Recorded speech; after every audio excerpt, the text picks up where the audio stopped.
Bonjour. Bonjour. Kauter. Kauter Hadimi. Bonjour Marco Starani. Alors, je suis ravie de passer un moment avec vous et de vous rencontrer dans ce lieu qui est quand même extraordinaire. Ouais.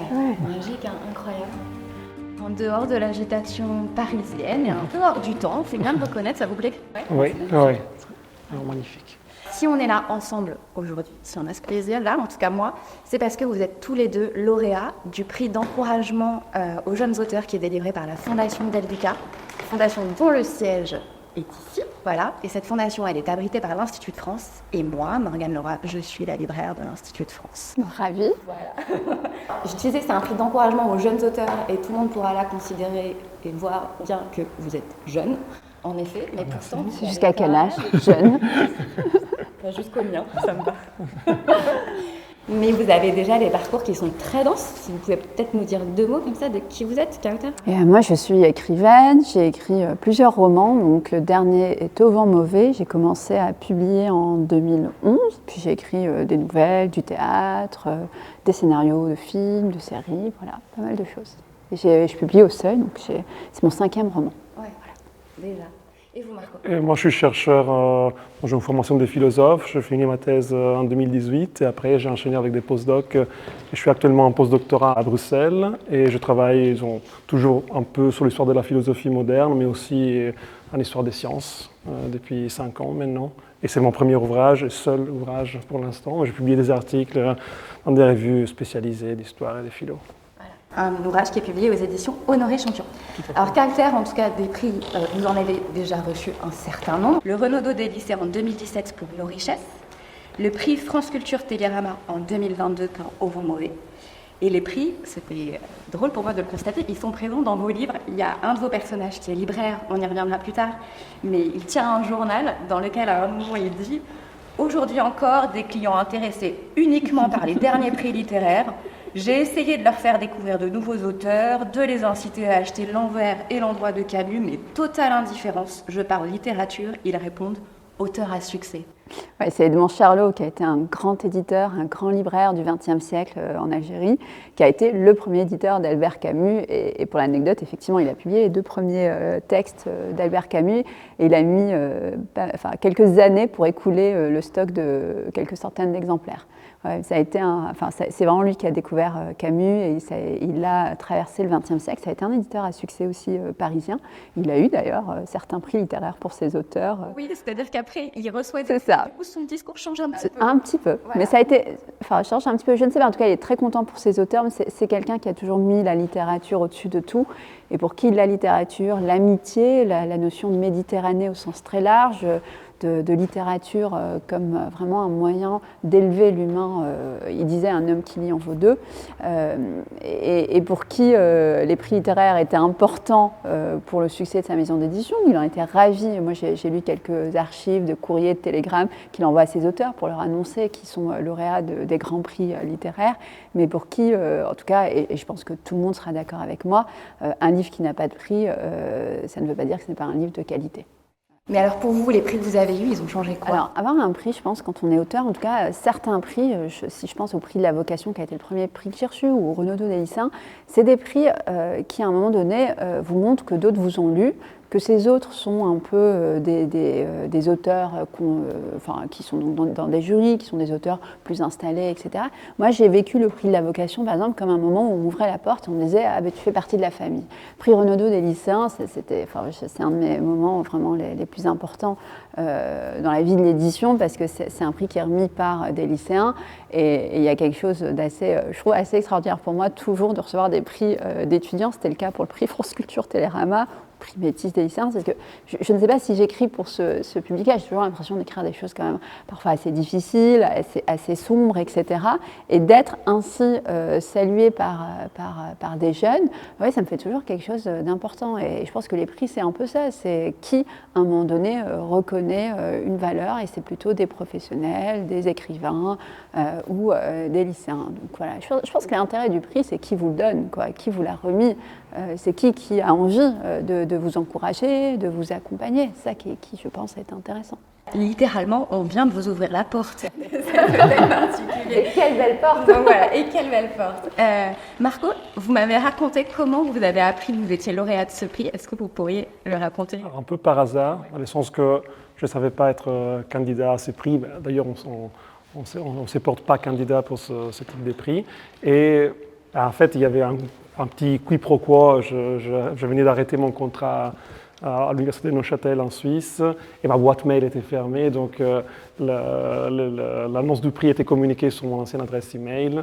Donc, je n'ai pas reçu le message. Et je l'ai appris quelques mois après, un peu par hasard. Mais c'était une belle surprise, évidemment. J'étais ravi d'avoir cette nouvelle du prix, Vous m'avez dit que évidemment. vous avez cru que c'était une blague. Oui, parce que évidemment, on reçoit un mail en disant on vous fait un virement, etc. Je dis, ça sonnait un peu comme du scam, mais en fait, non, pas du tout. Et voilà, après avoir vérifié l'information, j'étais vraiment ravi d'apprendre que c'était vrai, et voilà, et pas en blague. Et de boîte mail en boîte mail, voilà ici. Voilà. Alors, je vous propose qu'on rejoigne un salon dans lequel un petit café est installé pour nous, si vous le souhaitez. Vous êtes là avec les lauréats du prix mondial Sino del Liga. Donc là, on n'est plus exactement dans des jeunes auteurs. Et je trouve que c'est toujours émouvant de regarder qui est gravé sur cette plaque, et particulièrement de voir Marie Scondé, qui était lauréate en 2021. Certes, vous êtes tous les deux lauréats du même prix la même année, mais pour autant, vous signez des livres qui sont très très différents. Alors Marco, quand on s'est parlé au téléphone, vous m'aviez dit oui, mais moi, je ne suis pas écrivain au sens de la création littéraire. Oui. De fait, c'est pas un roman que vous signez, mais ce livre qui est ici, Maupertuis, le philosophe, l'académicien, le polémiste, qui est paru, donc je le disais, aux éditions Honoré Champion. Est-ce qu'on peut dire que c'est un portrait? Est-ce qu'on peut dire que c'est une biographie? En tout cas, c'est de votre thèse qu'est issu ce livre. J'ai remanié ma thèse, qui avait un titre légèrement différent, Maupertuis et ses critiques, textes et controverses. Et donc, il y a déjà 2 biographies intellectuelles de Maupertuis écrites en anglais, donc je ne voulais pas juste refaire en biographie. De fait, c'est un portrait dans le sens que je suis le développement de la carrière de Maupertuis au sens chronologique, donc d'abord à Paris, ensuite à Berlin, dans les académies, etc. Mais je ne vais pas m'attarder sur tous les textes, sur toutes les controverses de Maupertuis, mais j'ai choisi des moments clés de son parcours. Et j'essaie de faire un pendant entre sa période plus scientifique à Paris et sa période plus philosophique à Berlin. Et donc, en me posant des questions qui dépassent un peu juste la biographie de Maupertuis. Je pense qu'à un moment, j'emploie l'expression, j'utilise Maupertuis comme un prisme pour voir les lignes de développement de la pensée scientifique et philosophique de son époque. Donc, c'est une figure centrale, mais qui me permet de voir un développement plus large que juste sa biographie et sa pensée. Pourquoi consacrer une étude à la pensée du savant oublié Pierre-Louis Moreau de Maupertuis, né en 1698 et mort en 1759 ? Il convient avant tout de mettre en exergue l'obscurité dans laquelle est tombé Maupertuis depuis près de 2 siècles. Considéré par ses contemporains comme une figure majeure, Maupertuis est en effet l'un des acteurs principaux de la vie intellectuelle et institutionnelle du siècle des Lumières. Mentionnons son engagement en faveur de la physique newtonienne dans le discours préliminaire de l'Encyclopédie 1751. D'Alembert rappelle que Maupertuis fut, et je cite, « les premiers qui aient osé se déclarer ouvertement newtonien », fin de citation, en publiant le discours sur les différentes figures des astres en 1732. Mais Maupertuis est également l'auteur d'essais de cosmologie, des morales, des théories du langage et des biologies qui eurent un écho considérable en son temps. Il suffit de rappeler les nombreux articles de l'Encyclopédie et de l'Encyclopédie méthodique dans lesquels il est cité, voire les mentions qu'en fait Kant dans ses travaux de jeunesse. Du côté institutionnel, on se souviendra du rôle crucial qu'il a joué à l'Académie des sciences de Paris entre 1724 et 1740, puis de sa réforme de l'Académie de Berlin, dont il devient président à partir de 1745.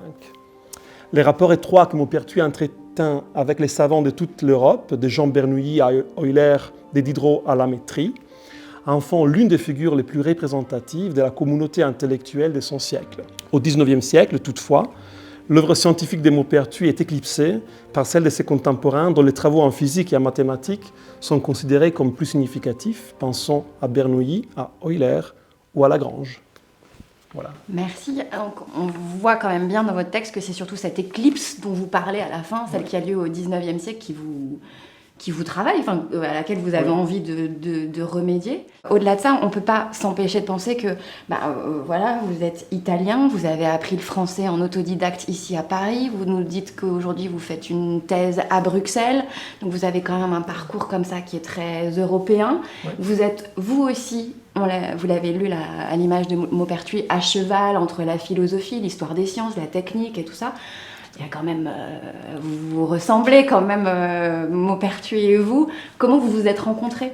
C'est peut-être ça qui m'a un peu attiré, mais un peu par hasard. Donc, j'étudiais à Milan, je faisais la philo à Milan. Au moment de choisir le sujet de mon mémoire de licence et ensuite de Master 2, mon directeur de mémoire m'a conseillé, moi je voulais plutôt faire un travail sur l'hydrométrie ou les matérialismes au XVIIIe siècle. Et mon directeur de mémoire m'a conseillé d'aller lire un peu ce Maupertuis que je ne connaissais pas. Sinon, peu de gens connaissent quand même. Oui. Mais disons en général par les manuels, il était cité, mais je n'avais jamais lu ses œuvres. Et en lisant d'abord les textes des sciences de la vie et ensuite les textes de physique et puis tous les autres, je trouvais cette figure assez intrigante. Peut-être je voyais une ressemblance ou quelque chose, mais d'abord, c'était son éclectisme qui m'a attiré, le fait qu'on puisse faire une thèse ou écrire des articles sur Maupertuis à propos de sa théorie morale, de sa cosmologie, dans les maths, en histoire des maths, musique, etc. Donc, il a vraiment travaillé sur tellement de sujets qu'on peut y trouver son bonheur, disons, et ça permet plus sérieusement parlant, de regarder le développement d'une pensée au XVIIIe siècle de plusieurs perspectives différentes et, comme je le disais tout à l'heure, montrer des lignes de développement philosophiques et scientifiques différentes qui traversent son époque, et pas seulement un personnage. Bon, c'est pour ça, c'est comme ça que ça a commencé entre moi et Maupertuis. Et alors, vous, Kauter, vous êtes romancière, certes, mais il y a la part de vérité historique dans vos livres, elle est quand même assez importante. On a parlé de Nos richesses, ce livre-là, qui parle d'Edmond Charlot, qui est un des personnages importants de la littérature au XXe siècle. Mais Au vent mauvais, votre dernier livre aussi, il repose sur une histoire vraie qui est la vôtre. Donc vous avez dû, vous aussi, vous emparer d'un travail de recherche quand même, qu'on imagine assez proche de celui de Marco.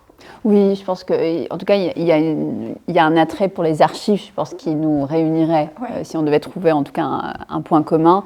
Moi, j'ai beaucoup travaillé sur les archives quand j'ai écrit Nos richesses, parce qu'Edmond Charlot a complètement été oublié dans l'histoire de l'édition, de la littérature. On l'a oublié, alors que ça a été vraiment une figure majeure de l'édition. Il a créé énormément de choses, il était très novateur. C'était quelqu'un de très étonnant pour l'époque. Pour une époque, en tout cas, il était éditeur à Alger, dans un pays colonisé, dans une ville assez fermée à toute idée de nouveauté, sur la question de la création, de la littérature, etc. Ils se connaissent avec Camus, et Camus vient de se faire interdire sa pièce de théâtre, Révolte dans les Asturies, par le maire d'Alger, et donc va demander à son ami Edmond Charlot de publier cette pièce de théâtre et de la vendre sous le manteau parce qu'il a besoin d'argent, parce qu'il a engagé des frais avec sa troupe de théâtre pour les décors, etc. Et c'est là qu'Edmond Charlot commence à éditer, puisqu'il publie donc cette pièce de théâtre sous ses initiales, EC. On va croire que ce sont les éditions Camus, mais non, c'est Edmond Charlot. Et puis ils vendent ça en cachette, puis c'est comme ça qu'il rentre dans l'édition. Il va créer sa librairie toute petite. Il disait, je peux être si petite qu'en tendant les deux bras, je peux toucher les deux murs. Et la librairie existe toujours, elle est toujours à Alger, elle est là, c'est une bibliothèque de près. Et donc j'avais énormément travaillé sur les archives parce que il n'avait jamais écrit de biographie, mais il y avait quelques livres qui étaient publiés comme des interviews, des entretiens, etc. Donc ça, j'avais pu consulter ces ouvrages-là. Et j'avais rencontré des amis de Charlot, mais ils ne l'avaient pas connu à cette époque qui, moi, m'intéressait, qui était avant la Seconde Guerre mondiale, principalement, puis juste après. Et donc j'ai exploré, j'ai découvert le milieu des archives, qui est quand même un sacré milieu j'ai parcouru toute la France pour voir un télégramme par-ci, une boîte d'archives qui n'avait jamais été ouverte à Nanterre, une espèce de grosse boîte d'archives, j'ai l'impression que c'était Noël tous les jours. Tout un processus, les archives, il faut demander des autorisations, eux-mêmes parfois ne savent pas qui est l'ayant droit, donc qui peut répondre pour oui ou pour non, pour dire oui ou pour dire non. Il y a tout un cérémonial autour de l'archive, on arrive, on a nos gants, on est assis, etc. Ça, je pense que toi tu connais par cœur, Marco.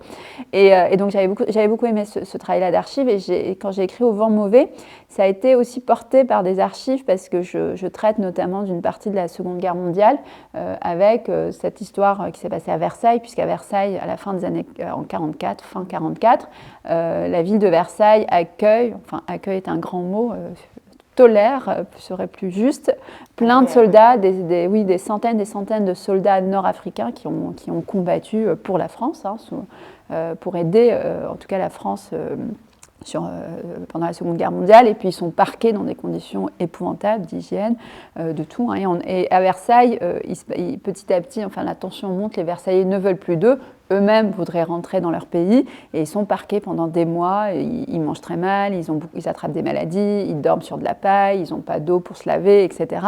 Et les Versailles ne cessent de prendre des arrêtés contre ces soldats, donc ils n'ont plus le droit d'aller au cinéma, ils n'ont pas le droit de boire d'alcool, ils n'ont pas le droit de fréquenter les bars, etc. Et donc petit à petit la tension monte, et en 1944, il s'avère que Versailles, pendant une journée, est prise par les soldats nord-africains. Donc il y a une mutinerie des soldats africains, nord-africains, parce que 3 de leurs amis sont arrêtés et ils vont prendre en otage la gendarmerie de Versailles, et pendant une journée, Versailles est aux mains des soldats nord-africains. J'ai trouvé cette histoire fascinante, complètement inconnue, oubliée, etc.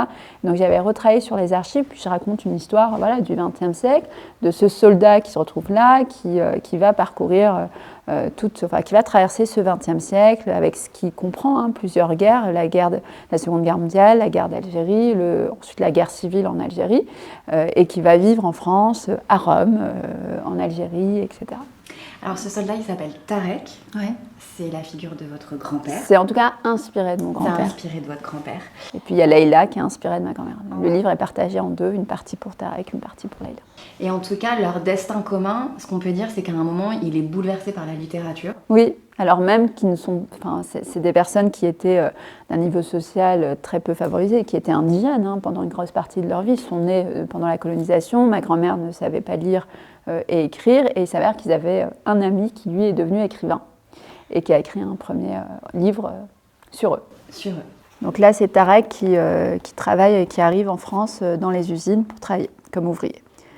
À l'usine, il était en binôme avec un Algérien qui se faisait appeler Marcel et qui avait travaillé durant 10 ans dans une imprimerie qui produisait des affiches sur lesquelles étaient imprimés des extraits de romans.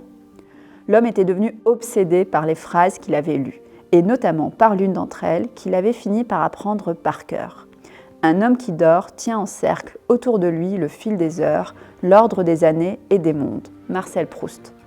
Et il répétait à Tarek que ce Proust avait tout compris. Mais Tarek ne connaissait que des nuits hachées, teintées d'étranges rêves, où il retrouvait régulièrement la serveuse rencontrée dans un bar durant la Seconde Guerre mondiale, à qui il tentait encore et encore de raconter l'horreur, mais plus il avançait dans son récit, et plus il bégayait. Et les mots de nouveau s'effritaient comme un sablé oublié dans une poche et réduit en miettes. Tarek n'était pas d'accord avec Proust. Lorsqu'il dormait, il ne tenait plus rien en cercle autour de lui, ni le fil des heures, ni l'ordre des années et des mondes. Il se contentait d'acquiescer à son binôme dont les autres ouvriers disaient qu'il était devenu à moitié fou à force de lire de la littérature. Mais Tarek avait vu les yeux de l'homme et avait compris, lui, que c'était la guerre qui lui avait fait perdre un peu de sa raison. Laquelle de guerre, il l'ignorait, mais peu importait au fond, car toutes les guerres font la même chose aux hommes. Elles transforment vos yeux en 2 billes figées. Et la littérature, se disait Tarek, c'est peut-être au contraire ce qui avait sauvé son binôme, ce qui l'empêchait de sombrer, de faire rouler hors de leurs orbites ses yeux billes. Et si Marcel Proust avait permis cela, tant mieux, même si lui n'était pas du tout d'accord avec ce qu'il avait écrit. Merci. Donc voilà, la littérature qu'il célèbre au début, au fur et à mesure de l'histoire, à un moment, elle va l'emprisonner, parce qu'il va être prisonnier d'un livre. Oui, après, il va être prisonnier d'un livre parce qu'effectivement, il y a ce roman qui est publié et qui parle de Tarek et de Leïla, surtout de Leïla, à vrai dire. Et Leïla est beaucoup plus en colère que Tarek. Ce livre existe vraiment. Ce livre existe vraiment, oui. C'est vrai que ce livre existe. En tout cas, c'est inspiré d'une histoire vraie, parce que moi, quand j'étais à l'université, j'avais une professeure, tu vois, comme quoi les profs de fac ont souvent quand même, vous envoient vers des directions que vous n'auriez pas pris, mais une de mes professeurs m'avait conseillé de lire un livre assez important en Algérie, parce que c'est le premier roman de langue arabe en Algérie. La littérature algérienne moderne de langue arabe, sous le format romanesque, démarre avec cet auteur-là. Avant, il y a eu des romans en langue française, parce que c'était des écrivains qui, pendant la colonisation, avaient appris le français, avaient voulu écrire en français pour dénoncer la colonisation. Puis là, On est après l'indépendance et donc il y a ce premier roman de langue arabe. Donc il est assez important en Algérie, hein, l'auteur est important.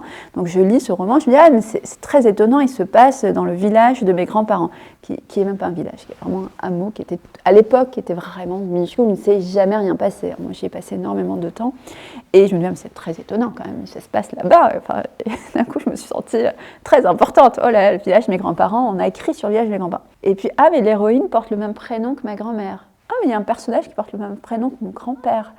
Bon, au final, j'ai bien compris que tout ça n'était quand même pas, n'était pas une coïncidence. Et donc, j'ai questionné, j'ai fait ma petite enquête et j'ai compris que cet auteur avait été le frère de lait de mon grand-père. Donc, mon arrière-grand-mère a été sa nourrice.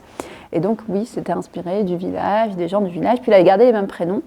Ce qui m'a beaucoup perturbée, moi.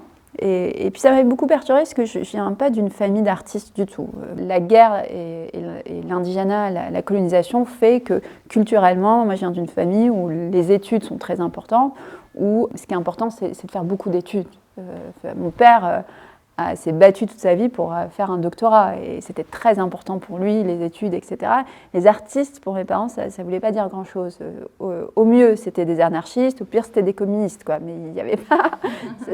c'était pas très... voilà. Et puis, je n'identifiais personne. Enfin, quand on est très loin de ce milieu, j'étais en Algérie, on a l'impression que tous les écrivains sont morts. Tu vois, on n'a pas de représentation d'écrivains vivants. Moi, j'en avais jamais vu un écrivain vivant. J'en connaissais aucun. J'avais que des écrivains morts autour de moi. Tu vois, et donc, on ne se projette pas sur l'idée de devenir écrivain, puisque déjà, il faut être un homme, puisque la plupart des représentations sont quand même masculines. Enfin, les choses commencent à bouger, heureusement. Mais il y a 20 ans, je ne suis pas si jeune, hein, mine de rien. Il y a 20 ans, c'était surtout des hommes. On parlait beaucoup d'hommes. Donc, il fallait être un homme et mort. Donc, ça m'éliminait d'office. Et là, dans mon arbre généalogique, il y avait quand même des gens plutôt sérieux, etc. Et bien, il y avait cet homme qui arrivait un peu en pointillé à côté, un écrivain, qui certes avait créé quand même un sacré bazar dans la famille, mais il était là, il existait, il avait existé à un moment donné, et je pouvais d'une certaine façon l'imaginer. Et du coup, vous êtes un des personnages du livre, et même à la fin, dans les derniers paragraphes, vous intervenez, vous dites « je ». Ouais. Alors ça, je le fais quand même très rarement. Parce que moi, C'était prévu ? Alors, il n'y a rien de prévu quand on écrit. Hein. Honnêtement, on prévoit quelque chose, puis c'est autre chose qui arrive. Hein. C'est comme prévoir ce que sera votre enfant quand vous avez un enfant. Vous ne savez rien. À vrai dire, vous imaginez quelque chose, puis on verra. Si tout se passe bien, vous arriverez à un résultat. Je ne sais pas si c'est si différent. Je ne suis pas sûre. Hein. Je pense que même quand on écrit... il y a toujours un plan, mais puis après, ça dépend de ce qu'on trouve aussi. De ce qu'on trouve, de ce qu'on est capable. Du moment où on n'en peut plus, du moment où on revient, de ce qu'on corrige, de ce qu'on fait, des choix qu'on fait. Et parfois, ce qu'on trouve nous emmène ailleurs. Et donc là, c'était pareil. Moi, j'ai toujours un peu de mal. Je pense qu'il y a un pacte qu'on fait quand même avec le lecteur. Et moi, le pacte que je fais avec le lecteur, c'est que je ferai de mon mieux. Et je ne viendrai pas vous embêter pendant la lecture. Moi, j'aime pas du tout, quand je lis un livre, d'avoir l'auteur qui est au-dessus de moi. Là. Ah, regarde, là, j'ai fait ça, et puis là, je vais là. Donc, je pense que quand c'est bien fait, c'est très bien fait, et quand c'est mal fait, c'est mal fait. Et donc, j'essaie de ne pas trop intervenir dans les livres.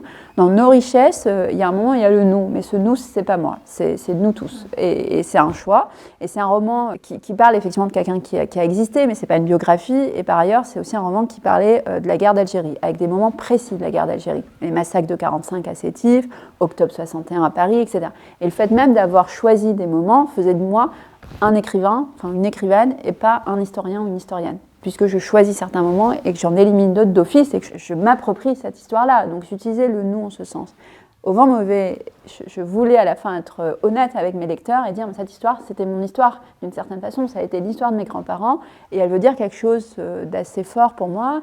Je termine sur un moment très fort, très important pour moi, qui a été la guerre civile que moi j'ai vécue. Donc je termine là-dessus en disant bon bah voilà, et ça sera un autre livre, ça sera pas ce livre-là.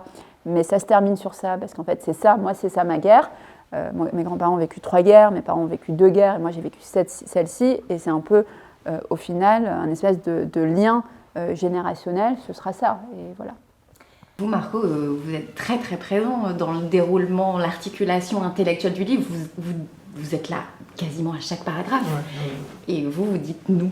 Oui, c'est vrai. C'est quelque Ça, c'est l'université aussi. Oui, ça, universitaire. oui. C'est un peu une formule, mais évidemment, il y a moins de représentation personnelle dans un livre d'historien ou de philosophe que dans un roman. Mais il y a quand même, la narratologie nous l'a appris, l'historien, l'historienne, les philosophes davantage, ils sont toujours là dans le sens qu'ils construisent une narration. Donc il y a les documents, entre deux documents, il y a une dimension factuelle, il y a des événements historiques qui sont là, mais la manière de les connecter, de les faire parler, de mettre en évidence un aspect plutôt que l'autre, etc., c'est un choix de l'historien. Et puis il y a aussi des questions qui peuvent paraître bizarres à quelqu'un qui est habitué à concevoir de l'histoire comme une chronologie ou comme une liste de faits.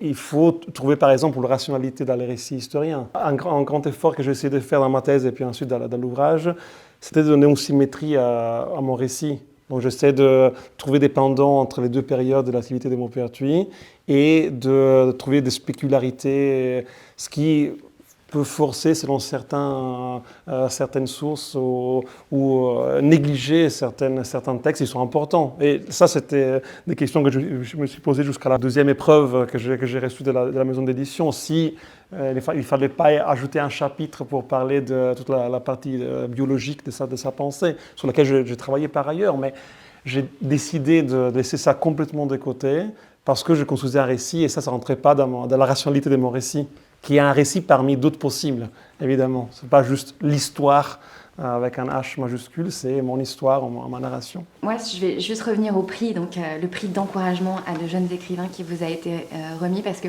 ce que je trouve beau dans ce prix, c'est que c'est un prix qui est tourné vers l'avenir. C'est un prix qui, non pas qui récompense votre œuvre passée, mais qui vous dit, allez, vivement la suivante, quoi. Alors du coup, c'est quoi la suite? C'est quoi la suite? C'est une grande question, je me la pose tous les jours, mais la suite, en tout cas en écriture, je termine tranquillement mon prochain roman, mon prochain livre. Ah, livre, pas roman, livre. C'est tout ce qu'on peut savoir? Les écrivains n'aiment pas beaucoup parler de ce qui n'est pas terminé et de ce qui n'est pas imprimé. Et je suis un peu superstitieuse là-dessus, ouais. Voilà. Mais on sait quand est-ce qu'on pourra lire ça, non? L'année prochaine. L'année prochaine, ok. Comme je ne suis pas écrivain au sens, je peux en parler. Non, mais moi j'ai beaucoup de projets en cours dans le cadre de ma recherche, toujours des articles, et puis il y a 2 ouvrages collectifs qui vont sortir bientôt, dont je suis directeur ou co-directeur. Mais ils sont un peu différents par rapport à ce travail sur Maupertuis. Les premiers sur l'histoire du feu, au XVIIe, XVIIIe siècle, où chaleur, feu, machine qui manipule la chaleur, etc. En français? En anglais. Et puis le deuxième, aussi en anglais, c'est un livre in memoriam d'un grand expert d'instruments scientifiques qui est décédé il y a 2 ans, après un colloque, et on fait des mélanges, toujours en anglais, en son honneur, et c'est plutôt sur l'histoire de la mesure du temps et des observatoires au 19e et 20e siècle, enfin 18e, 19e, 20e. Puis, en tant qu'auteur, disons, individuel, je pense évidemment à un prochain ouvrage qui sera toujours de style un peu académique, un style essai historique. Et je ne sais pas si... je songe quelque chose en italien, mais ce serait une première, parce que dans ma langue, j'ai très peu travaillé.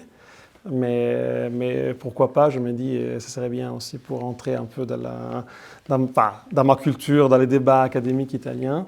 Mais toujours quelque chose sur l'Académie des sciences, peut-être. Sur l'Académie des sciences. Oui, il n'y a pas grand-chose en italien là-dessus. Et je pense que en général, les académies, les institutions scientifiques au XVIIIe siècle ont un rôle crucial dans le développement et dans la diffusion du savoir. Et c'est dommage d'ignorer ces chapitres importants de l'histoire culturelle de l'Occident. L'Académie des sciences de Paris, là en ce moment, je travaille aussi sur certaines académies provinciales, parce qu'il n'y a pas que les centres, il n'y a pas que les grandes villes, il y a aussi des centres mineurs de diffusion et de création du savoir qui sont tout aussi dignes, avec parfois des acteurs différents du débat. On parlait des femmes qui sont moins représentées.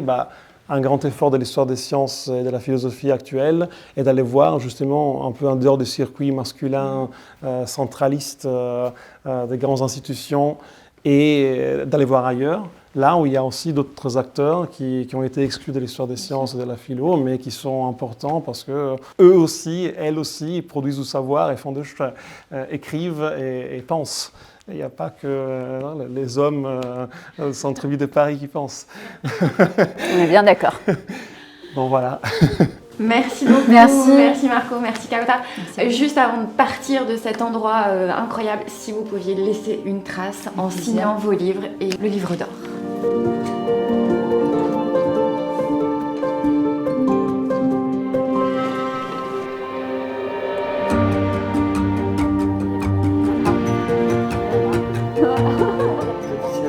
Voilà, on fera ça.